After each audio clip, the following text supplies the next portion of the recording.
How's Vancouver? It's great. It's one of my favorite places ever. Do you feel at home there? Yeah, very much so. I've been here a handful of times for different projects, and yeah, I just have fond memories of this place because the first time I was out here was when I got the interview, and for the interview because I was playing Kim Jong Un, I had all the license to eat as much as I could, and I just I've eaten so much here in Vancouver that it just makes me feel kind of almost euphoric being here. Euphoric and bloated walking around the streets of Vancouver. Very bloated. Yeah, very bloated. Can you tell me about your character in this show? Oh, sure. So I play Pete the Logic Rock, and as you said, there's different kind of monsters that help human beings and guide them in their decisions and in their lives. And my character really comes from a place of logic. So I want to make sure that these people live in an efficient manner, in an organized manner. And that's my main goal, just to make sure that people don't waste their time, don't waste their energy, and just get things accomplished so that they can, live a fulfilling life. But it's an interesting thing, right? And I promise I'm just going to overthink this for like 5 minutes. Is that the other monsters on the show are things like shame and things like guilt and things like love, which we all know they can all sort of get us into trouble. Yeah. But how does logic sort of misguide us too? Well, I think that logic in a lot of ways is good, and we need to think logically, but it can also keep us from having fun, and keep us from I don't know, really kind of experiencing the thrilling parts of life. I think that's the interesting thing about my character is that we all of these other beings that control or help guide humans, they're all very emotional, whereas I mean, the character is emotional. That's the beauty of the show, is that each character has the gamut of emotions and feelings, but as far as my purview, it is logic and thinking, and so I'd say that we all need it. We all need a Pete. We all need a Pete, but ultimately, it's a combination of everything that makes for a fulfilling life. I got one more overthinky question. Okay. So when I was watching the show, I was thinking a lot about cognitive behavioral therapy. Oh, I know that well. Yeah, me too. And Yeah. I think a lot of people listening to this might know it. And part of it, and listen, if my therapist is listening, I'm so sorry for how I'm going to try and describe this. But it's about looking at your emotions not as part of you, but emotions that are sort of happening to you, or being aware of your emotions. For instance, instead of feeling like you're angry at somebody, you acknowledge that you are feeling anger, as opposed to I am angry, as opposed to I am guilty. Oh, I'm feeling the emotion of guilt. Mm-hmm. And when you do a show where these emotions like logic, guilt, shame are personified, does that get you thinking? Yeah, it does. I mean, in a lot of ways, cognitive behavioral therapy is a logical way of looking at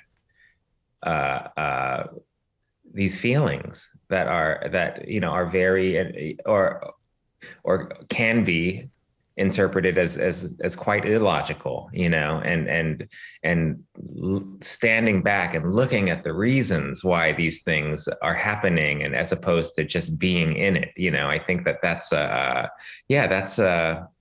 that's pretty fascinating.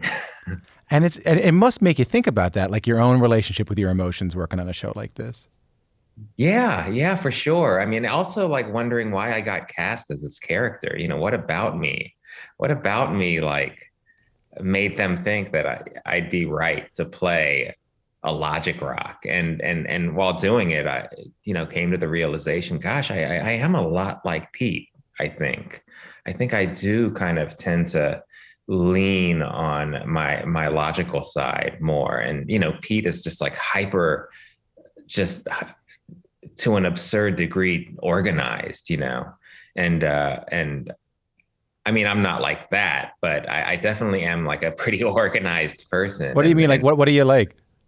I mean, like literally organized. Like I have so many folders in my mailbox on my computer, where I categorize everything and I'll move them into the right category after I've read them, uh, um, stuff like that. I don't feel comfortable when something is like missing or out of place. I just want to like make sure that's all like in order, so I could go about my day, stuff like that.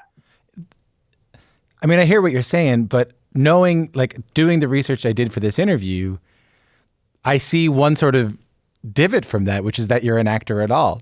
Just to explain it to everybody, so you had done a master's, right, in Asian American studies? Yes, yes. And the plan was architecture? No, the plan was to be a professor. Okay.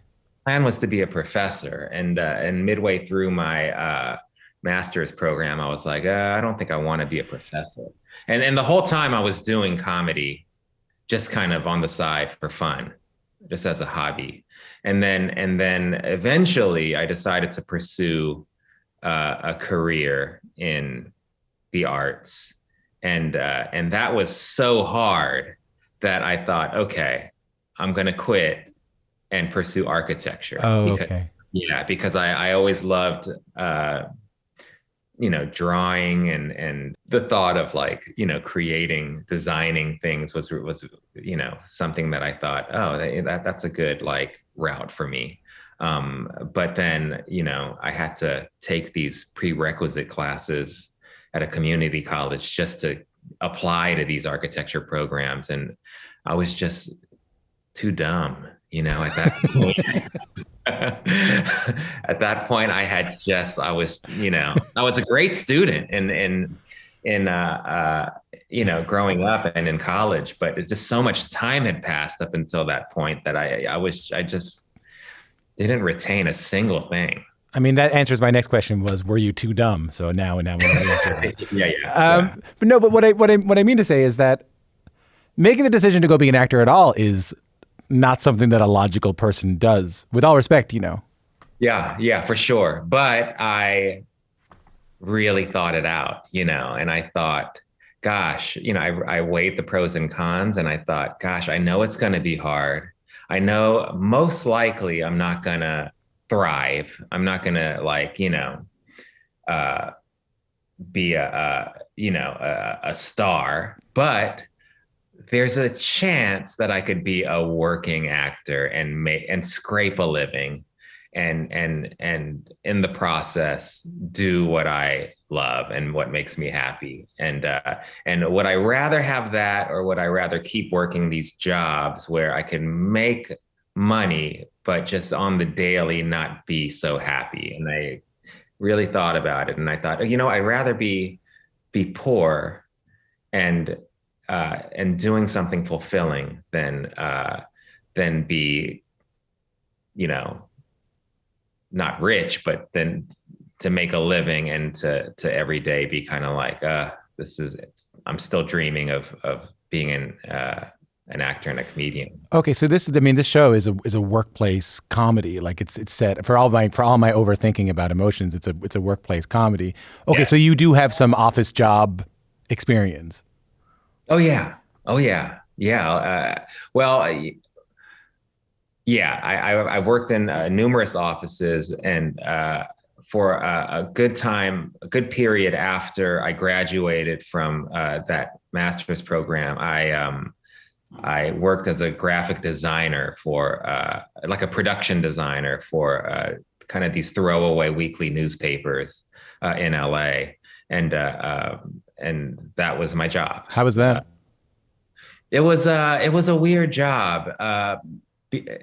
So I worked there, and my job was basically to build these little ads that we put in that advertisers would pay for, and we put them in the paper. And after like a year or so working there, they put me in charge of the back pages of the weekly paper, which is basically like these massage and escort ads, and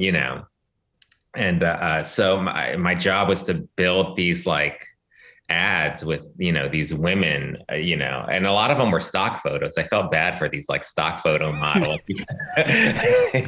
Putting them in these ads are basically like, they'd say pretty wild things, just kind of hinting at, you're paying for sex. Yeah, very subtly. So that was your job? That was my job. Yeah, that was my job for a good few years. Yeah. Yeah. Okay, I'm starting to understand. I mean, no disrespect to people who do that work, but like I'm starting to see why you ended up doing the path that you did. And I think it's also worth noting because I think it's important to mention this, that part of your story as an actor, and again, like the logical part of you becoming an actor, was you started what became a pretty important theater group. Yeah. Yeah. Can you tell us about that? Yeah, at UCLA, when I was an undergrad, I just got encouragement from a TA in the English department to think of pursuing an English degree in creative writing specifically. And so I didn't know what I was doing with my life. So I followed that path, started writing, got into writing plays, had some other playwright friends. And we all kind of made a pact that we would write these full-length plays and then put them on stage. And so I went first, and I wrote this full-length play, and we were like, okay, let's cast this play and let's build a theater company out of it. And so that's what we did. And it was this Asian American theater company at UCLA. And the very first show, I mean, we like advertised it really hard. And that's where I actually developed my graphic design skills, just from building these like flyers that we would post around campus. Yeah. And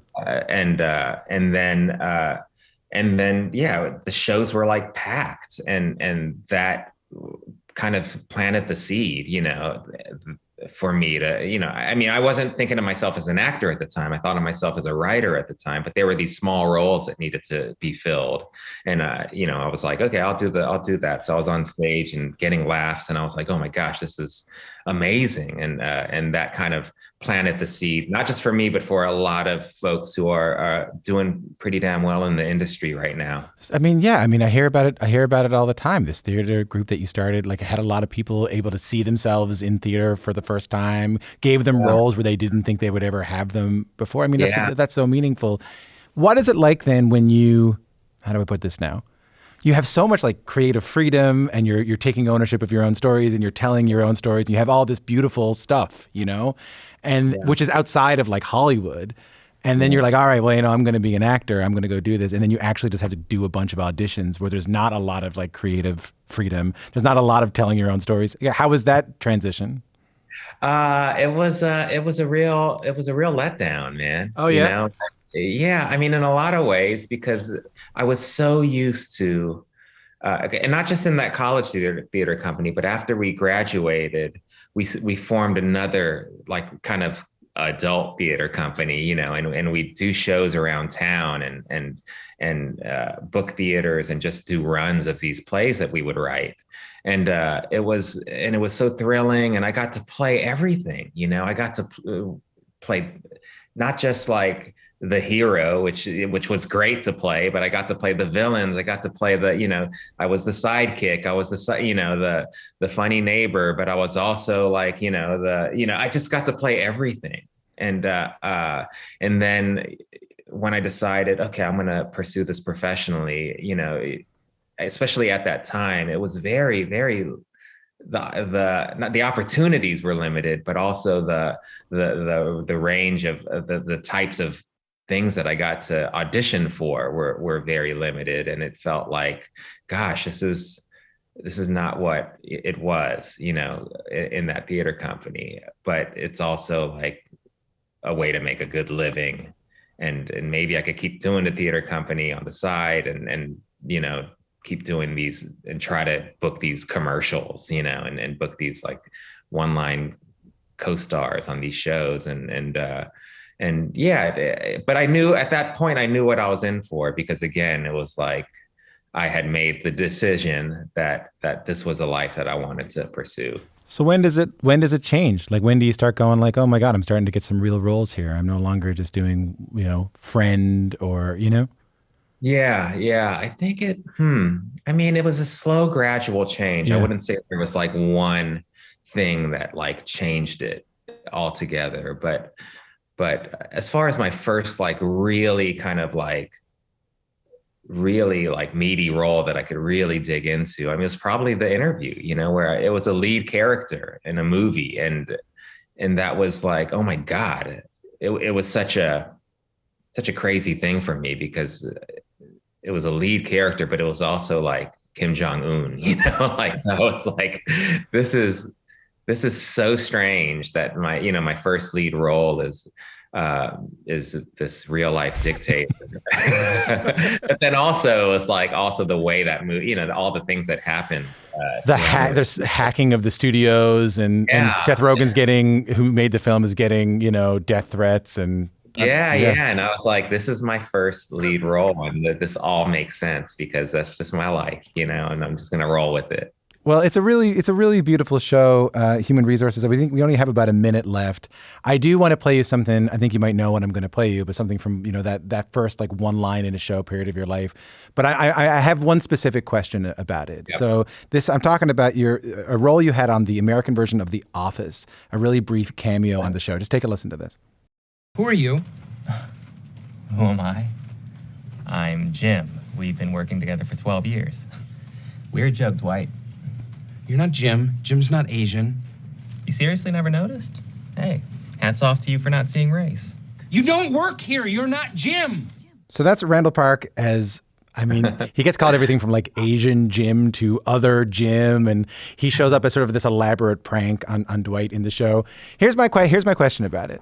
So like, I had John Krasinski, like the real Jim, on the show, and he said one of the weirdest things about the fame of that show was that, like, when it was actually on, no one really cared about it, but when it went on Netflix, like, his celebrity went through the roof. So I have to imagine for you, the experience must have been, you do this cameo, nothing really happens, no one really notices. Then 8 years later, you're doing really well, you're like a famous actor, and then you all of a sudden start getting recognized for that thing. Am I right?